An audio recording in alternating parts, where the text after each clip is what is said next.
Boa noite. Da moderna guerra em Angola são conhecidos os confrontos entre as tropas governamentais e as tropas da UNITA.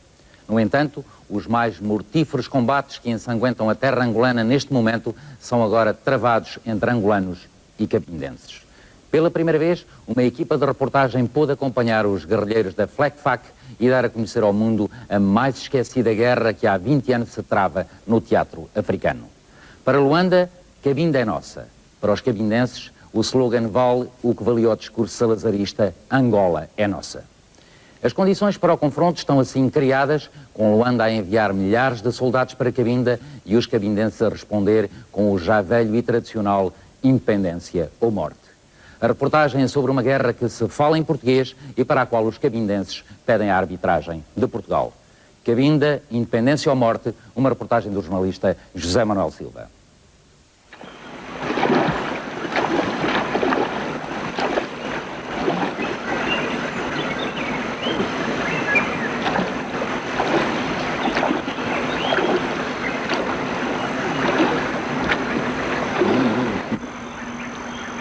Nossa, bangun commission.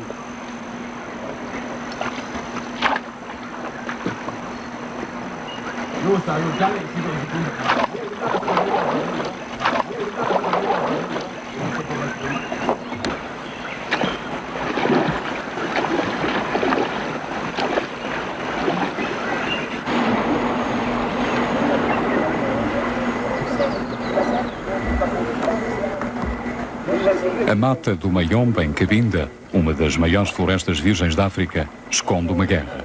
Uma guerra esquecida em que guerrilheiros cabindenses e forças armadas angolanas protagonizam um combate sem tréguas.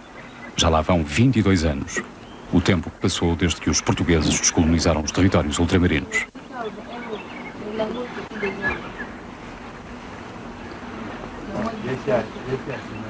Foi a esse conflito que a equipa do enviado especial chegou depois de ter entrado clandestinamente em território angolano.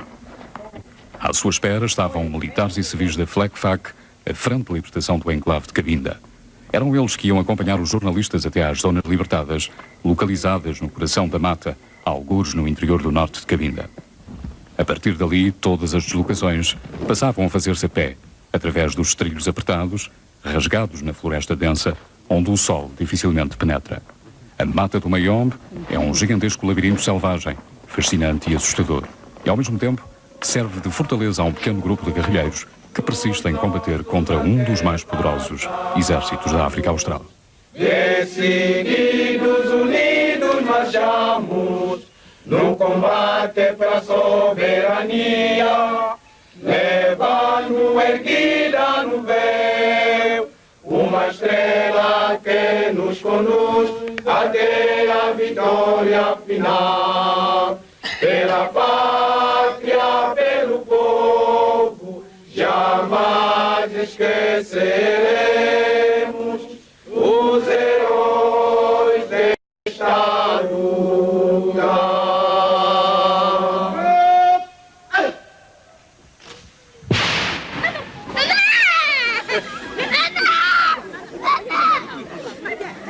Abaixo a ocupação angolana. Abaixo! Abaixo a ocupação angolana. Abaixo! Abaixo os angolanos. Abaixo! Viva a independência de Cabinda. Viva! Independência de Cabinda. Viva!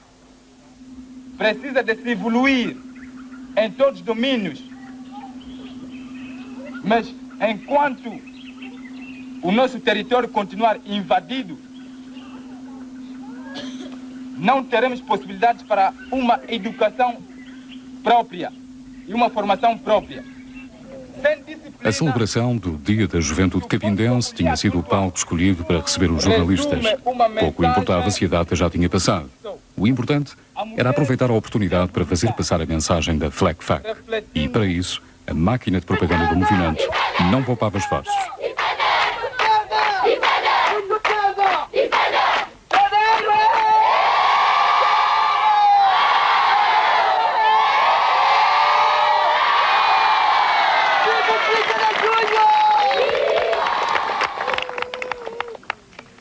Não se pode falar do pão, se faltar do padeiro. O presidente Ndito Henriques Thiago, o fundador da JC. Fruto faca, braça armada do povo de Cabinda. Em frente de todo sacrifício, não recuam. A verdade é só uma. Vamos resistir, que tudo será fácil. Obrigado.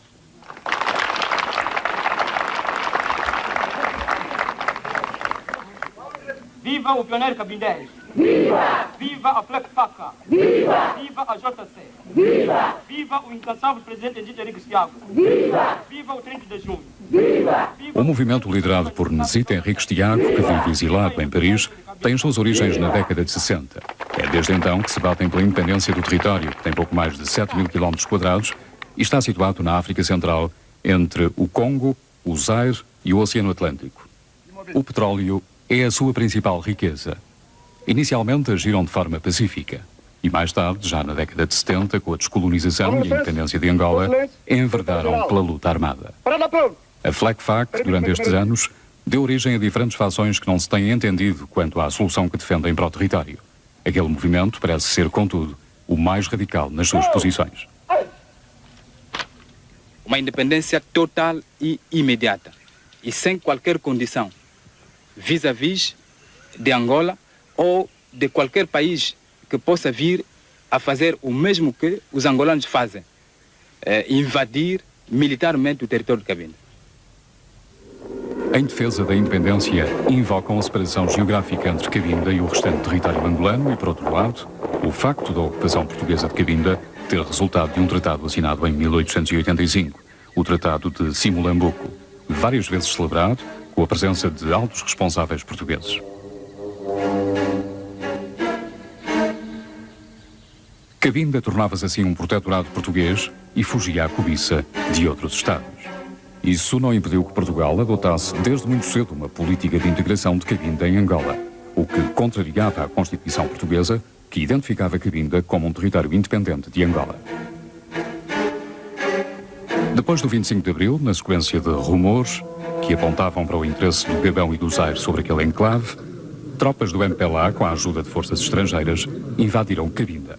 Situação que viria a ser legitimada pelos acordos de Alvor, negociados entre Portugal e os movimentos de libertação angolanos.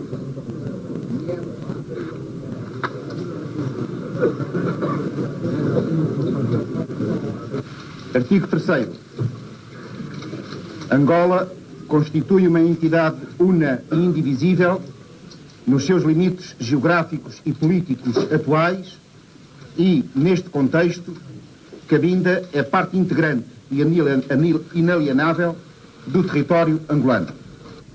Para muitos cabindas, os acordos de Alvor foram uma farsa e a atitude de Portugal uma desilusão. A gente estava sempre a pensar, por que o português abandonou nós? Se ele chegou na nossa terra, amigo, fizemos com um tratado, esquece aquilo que se tratou o bisavô. É muito admirável. Mas graças a Deus, ele já pensou de vir aqui, mandar alguém para vir saber o sofrimento do povo de Cabinda. Até esses dias estou a dormir um bocado bem. Eu digo a verdade que esses dias eu estou a dormir um bocado bem. O certo é que desde os acordos de Alvor, os governos de Lisboa e a comunidade internacional passaram a considerar o caso de Cabinda uma questão interna de Angola.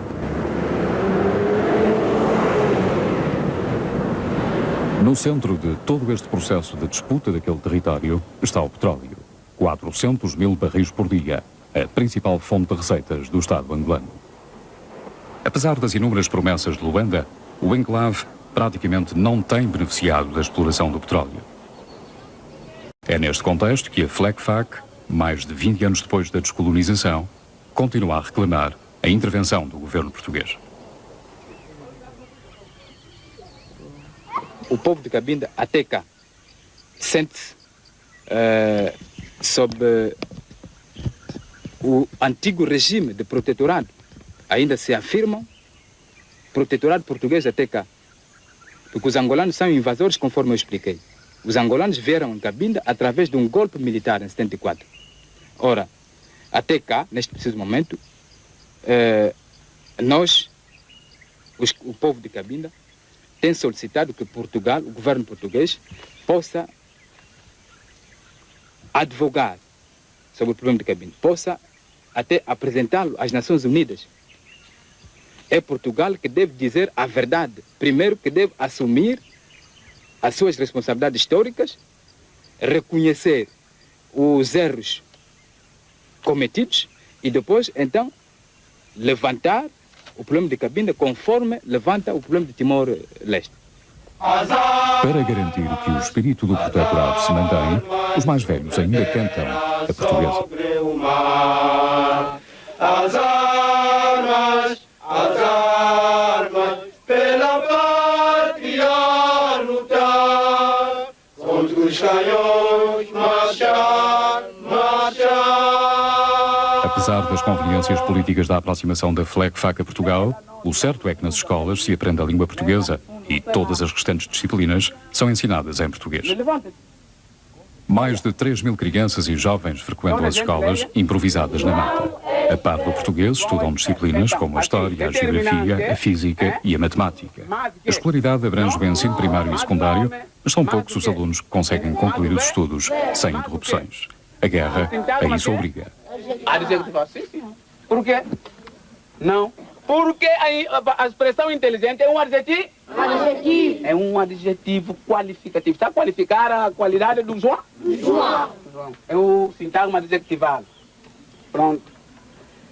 Para nós, como revolucionários, há momentos, tem aulas todos os dias, sim senhor. Mas quando se trata de uma invasão, de uma incursão inimiga, não se pode dar aulas. Porque quase aqueles que dão aulas são combatentes. Os miúdos devem ir junto dos pais para poderem se recuarem e os professores pegam nas armas e vão ao combate.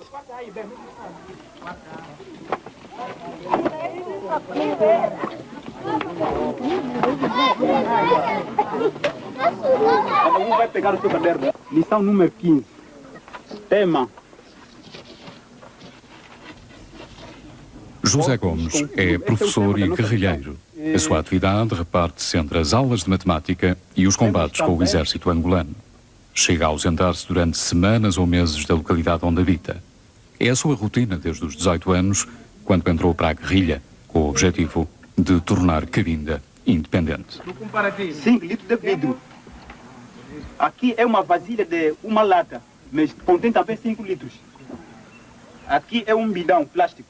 A falta de professores obrigou a ensinar meia dúzia de disciplinas, o que faz com dificuldade devido à falta de materiais de apoio. Apesar disso, conseguiu juntar uma pequena biblioteca, ao lado da qual tem a sua arma, sempre postos para alguma emergência. A minha defesa, quando o inimigo quer nos invadir, não é? Temos que abandonar todas as atividades que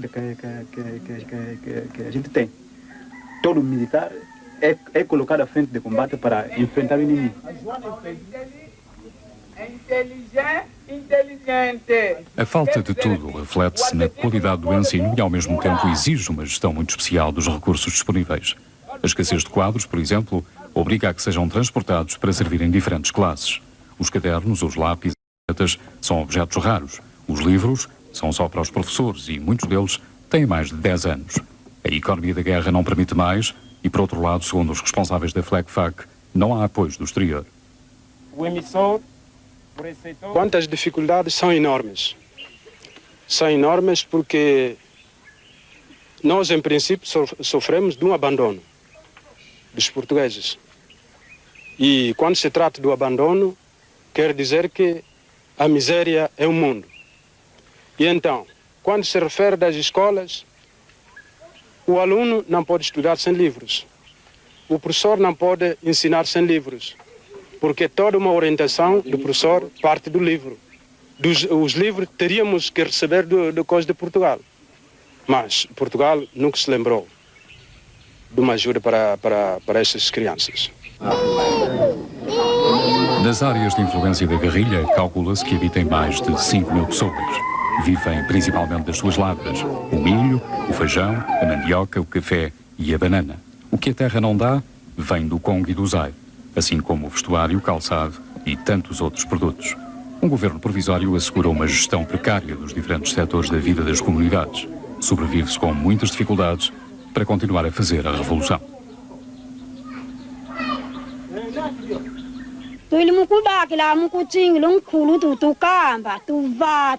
Portanto, a nossa maneira de viver tem sido, nós obedecemos às orientações do nosso guia da Revolução. Ele orientou-nos que cultivássemos e através das nossas culturas, do nosso produto, então temos conseguido a sobrevivência, mas não é suficiente para um ser humano. A luta ou a fuga para um campo de refugiados no exterior. Não há outra saída para quem vive na mata com a guerrilha, sujeito às mais duras provações. Em primeiro lugar, é preciso cumprir o programa do movimento, fazer a guerra de libertação, que é também o petróleo.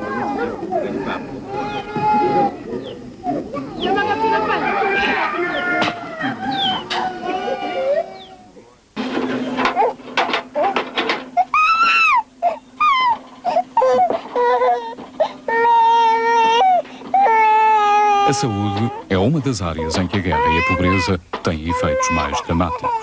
Estas crianças estão a ser pesadas no dispensário de um hospital local. Meia dúzia de cabanas, onde nem os cuidados primários são devidamente assegurados. Muitas não vão certamente ultrapassar os primeiros meses de vida. Algumas chegam a morrer ainda com algumas semanas. No ano passado, eu pude receber informações provenientes de todas as partes onde a FLECFAC controla. E vimos como a taxa de mortalidade subiu aos 65,3%, que corresponde a uma média de 817 mortos durante o ano. A infecção da malária aqui mata, mas com toda a força. E o número tem sido variável. Por exemplo, este mês, aliás, o primeiro trimestre deste ano, tem já informação dizendo que, por exemplo, aqui nas áreas do quartel-general, assistimos já, desde janeiro até hoje, assistimos já mais de 14 crianças que morreram antes de completar um mês de vida. A malária, a febre amarela, a cólera e outras tantas doenças fatais graçam em toda aquela região. Os efeitos são devastadores. Este menino de 3 anos vai andar com muletas o resto da vida. Foi vítima de uma das outras doenças que assolam aquela zona da África, a poliomielite.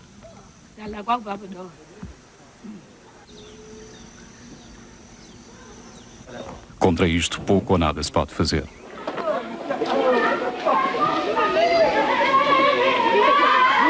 Não há vacinas, não há medicamentos, não há médicos, não há enfermeiros. E a maioria dos técnicos de saúde recebeu uma formação muito básica.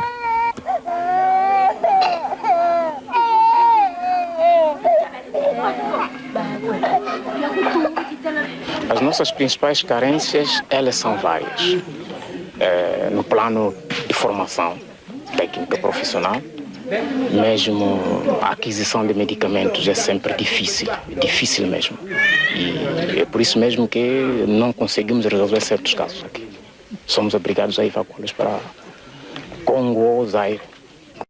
É o que acontece com a grande maioria dos feridos de guerra. A ausência de condições mínimas obriga a que sejam evacuados em macas para o exterior. São deslocações que demoram dias. O tratamento, às vezes, já vem demasiado tarde. Quando estávamos a avançar na região do Nkutu, atacar o inimigo em Pelá, Fápula, e pelo caminho fui pisar uma mina, no qual tive esse acidente. Quanto tempo é que esteve em recuperação? Fiz 6 meses no hospital do Zaire. Esta menina de 8 anos foi ferida durante um bombardeamento. O seu estado de saúde é grave e, por isso, vai ser levada para o Zaire.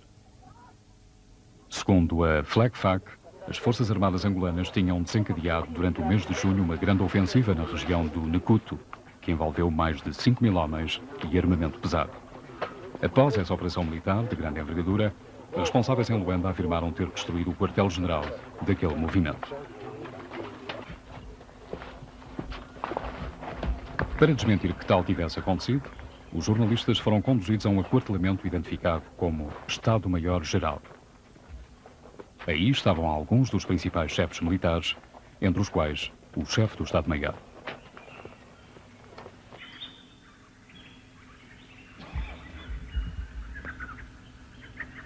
Aquele responsável disse aos jornalistas que o quartel-general não tinha sido atingido, mas admitiu que o movimento tinha sofrido uma pesada derrota.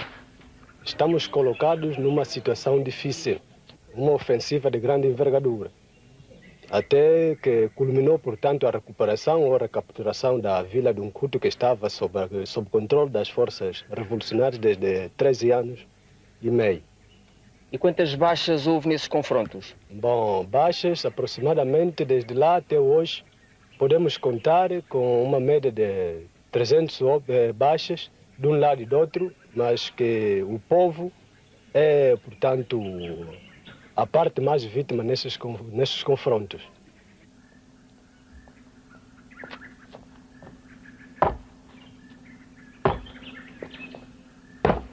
Às suas ordens, chefe do Estado-Maior-Geral, apresento-me João de Deus Teu Moanda, comandante da base de instrução militar do MG, apresento a parada do Estado-Maior-Geral. Depois daquela ofensiva, as tropas angolanas voltaram a controlar todas as localidades importantes de Cabinda e todas as estradas transitáveis. A guerrilha ficava assim encurralada na floresta e muitas centenas de civis tiveram que fugir para o Zaire. A FLECFAC, que afirma ter um exército com 2.000 homens, respondeu a esta ação militar da forma habitual, com emboscadas feitas ao exército angolano a partir da mata. Segundo eles, não lhes resta outra alternativa. O armamento de que dispõem não dá para mais. E do exterior, segundo afirmam, há muito tempo não recebem dinheiro ou armas.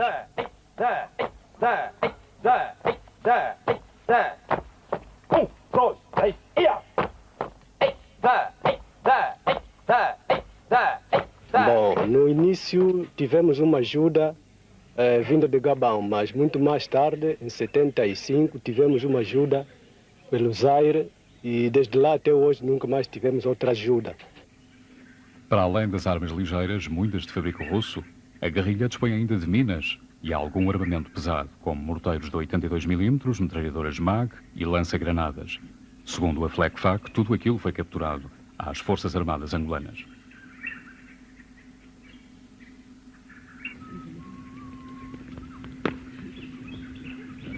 Quanto ao treino de novos guerrilheiros, segundo aquele movimento, há muito que deixou de se fazer em bases zairenses. Agora existem campos de instrução na mata, onde os recrutas, a partir dos 16 anos, recebem uma preparação rudimentar durante 3 meses. Depois, são lançados no terreno, onde fazem a aprendizagem da guerra. Zinga uyala kwa masodi meto mazipaka uyamela kwetu ya imam masodi meto mazipaka uyamela kwetu ya imambo abangite mama zinga uyala kwa abangite mama zinga uyala kwa masodi meto mazipaka tuyangela kweto ya imam masodi meto mazipaka tuyangela kweto ya imambo kuyambisa mana bayele babu masa bayele ko babu kupati bispo. No dia seguinte, os jornalistas acompanharam 2 pelotões que tinham por objetivo lançar uma emboscada na região do Necuto. Pelo caminho, podiam visitar algumas das aldeias destruídas durante os confrontos com o exército angolano. A jornada ia ser dura, 3 dias de corta-mato até ao local da emboscada. O tempo não está muito quente, mas a umidade, que chega a ultrapassar os 90%, é um problema que mais tarde vai afetar os jornalistas e o equipamento de filmagem. As cores, os jogos de luz e sombra. As sonoridades causam uma estranheza que só vai sendo ultrapassada quando o corpo se começa a ressentir da caminhada. A floresta do Mayombe é um mar de vegetação fabuloso, mas a guerra faz dela um lugar de tragédia.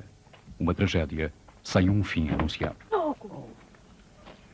Estão percorridas várias dezenas de quilómetros quando se avista um grupo de famílias refugiadas na mata há várias semanas. Tinham fugido da sua aldeia, nos arredores do Necuto, durante a tomada daquela localidade pelas Forças Armadas angolanas.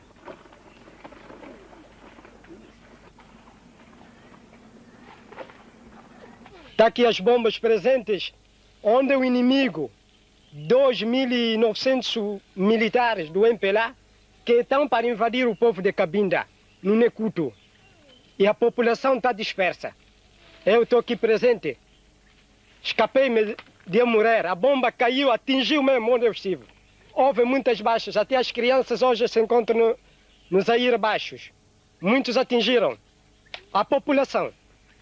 Crianças de colo. Crianças de 5 anos de idade. Não sei qual é o pensamento do MPLA para com o povo de Cabinda. O enfermeiro, que acompanha os guerrilheiros, aproveita para dar a assistência possível às crianças e aos que estão doentes. Ele tem tosse. Então, partir o comprimido 4 vezes. Metade. Uma metade de manhã, metade das 12, uma metade da tarde. Outro que tem tosse.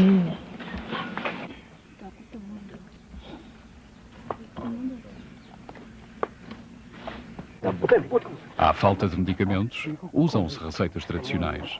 Improvisa-se, sobrevive-se como se pode, para que a guerra possa continuar.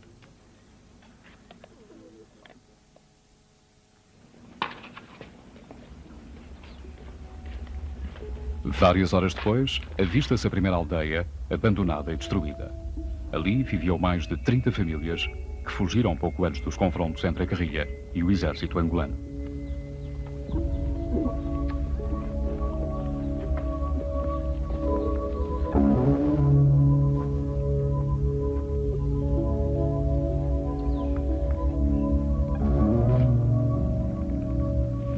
Ela veio até aqui e depois, nos confrontos, esses são os resultados simbólicos das balas. Depois daqui o MPLA teve que recuar uma outra aldeia mais à retaguarda. Isto, portanto, foi durante a ofensiva no Cuto? Sim. Isto foi muito recente. Foi depois do dia 24. Nós estamos a que distância do Nucuto, neste momento? Neste preciso momento estamos a menos de 4 km da vila do Nucuto. E o MPLA está a quanto? O inimigo daqui está a 1,5 km. O primeiro posto avançado do inimigo. Está destacado na aldeia de Mbatambente.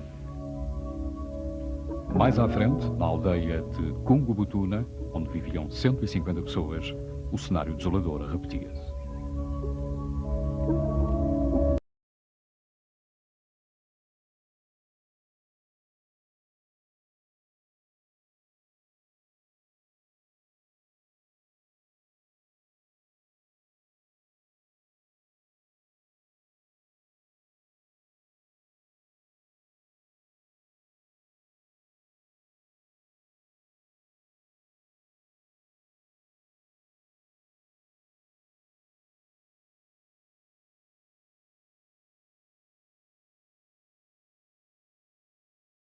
Do inimigo é de desfazer a direção da FLEC-FACA, isto é, o seu quartel-general. Para além da recapitulação feita à vila, estão a insistir de poder desfazer a direção da FLEC-FACA.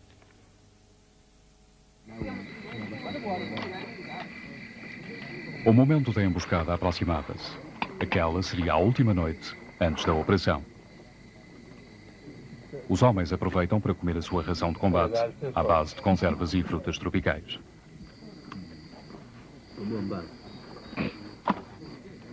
A noite é passada ao relento, deitados no chão. Enquanto uns dormem, outros ficam de vigia, não vão diabecê-las.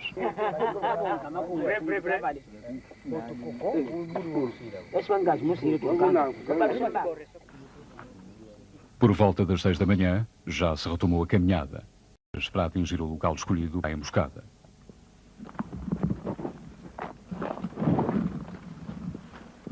Algures, numa estrada entre a Vila do Nucuto e do Bucuzau. O alvo a atingir é uma viatura militar. Daqui para a frente é obrigatório aumentar as precauções e por isso não se pode fumar ou falar em voz alta. Quando a equipa do enviado especial chega ao local, uma parte dos guerrilheiros já se encontra nas suas posições, a uns 20 ou 30 metros da estrada. Uma vez que a visibilidade é reduzida, os jornalistas pedem para descer e captar algumas imagens, o que conseguem depois de alguma insistência.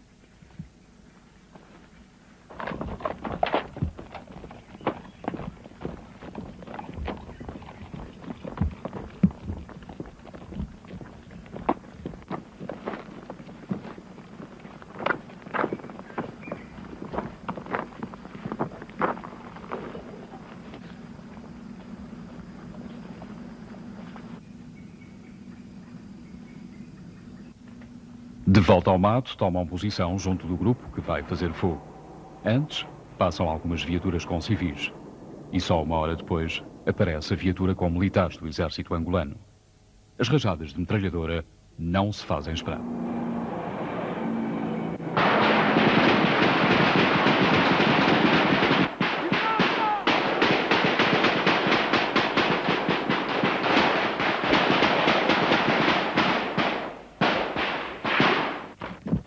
Após o tiroteio, os homens abandonam rapidamente o local da emboscada.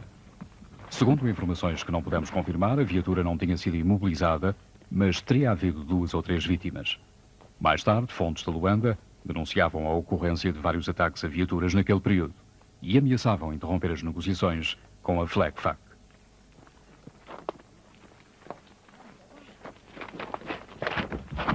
É esta a rotina da guerra em Cabinda, um autêntico jogo do gato e do rato. Ao poderio bélico das Forças Armadas angolanas, a guerrilha responde com pequenas ações militares e depois foge para local seguro. A floresta do Mayombe é ao mesmo tempo a casa e a prisão da FLECFAC e de milhares de pessoas que vivem em condições subhumanas, por causa da revolução que se faz em nome da independência, mas também, inevitavelmente, do petróleo.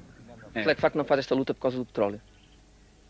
Não, mas se formos a ver, nós pensamos que todo um povo, mesmo a Carta Universal das Nações Unidas, penso que garante o direito a qualquer povo, o direito de soberania aos recursos naturais. Há quem especule no sentido de que a FLECFAC estaria nas mãos de alguns governos Não, senhor. Não, senhor. africanos. Não temos qualquer ajuda do exterior, até neste preciso momento. A FLECFAC luta contando com os esforços do povo de Cabinda. Os interesses da África francófona, a incapacidade dos movimentos independentistas chegarem a acordo e a intenção de Luanda não abrir mão de Cabinda são fatores suficientes para eternizar este conflito. Pelo menos enquanto houver petróleo e a guerrilha resistir.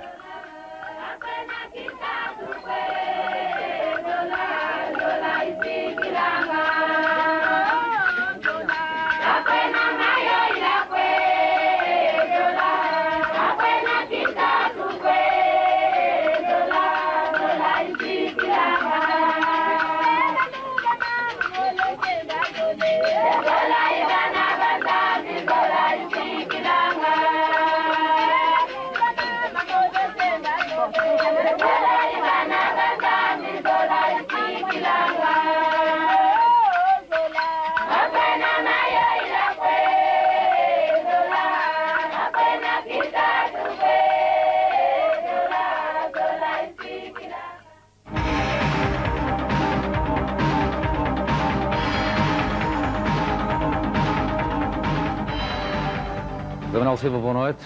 Boa noite. Da sua reportagem está, de certo modo, excluída a análise política das posições do governo de Cabinda em relação a Luanda. No entanto, era bom conhecê-las. Bom, a posição de Luanda tem sido até agora de resolver o caso de Cabinda dentro do quadro angolano, ou seja, sem a participação de países terceiros ou de instituições internacionais. Que instituições? Por exemplo, a ONU, a OUA. E no que respeita a Portugal? Que se saiba, Luanda nunca pediu a Portugal que interviesse no caso de Cabinda. E concretamente a posição é independência no que respeita às negociações? Chegariam lá? Luanda nunca deu sinais nesse sentido. Até onde é que Luanda parece disposta a ir no que respeita à Cabinda? Aparentemente o problema poderia ser resolvido com uma autonomia. E não mais que a autonomia? Exatamente. E em relação à UNITA, o segundo maior partido angolano? Bom, aparentemente também a UNITA parece estar numa posição semelhante à de Luanda e, portanto, não está interessada em conceder, aliás, a independência ao território de Cabinda. Fica-se também ela pela autonomia. E parece que os cabindenses estarão dispostos a aceitar isso ou não? Bom, provaram que durante 22 anos aguentaram um combate, enfim, contra um adversário bastante mais poderoso e, portanto, tudo indica que essa situação irá permanecer. Que eles não aceitam, portanto, apenas um estatuto de autonomia, que querem mesmo a independência. E que vão continuar a combater por isso. Esta sua reportagem foi, de certo modo, a primeira reportagem de guerra que fez. O que é que sentiu? Bom, quando está numa situação de conflito, dá-se mais valor à paz. Eu nunca tinha passado por essa experiência e foi uma experiência riquíssima, mas extraordinariamente dolorosa. É a diferença entre a guerra no cinema e a guerra na realidade. Sem dúvida. Muito obrigado. Numa outra guerra que ninguém classifica como tal, outras crianças são vítimas de iguais, mas mais inexplicáveis violências. São as crianças portuguesas pobres aqui em Portugal. É a nossa próxima reportagem da autoria da jornalista Teresa Pacheco Miranda. Boa noite para si e até domingo.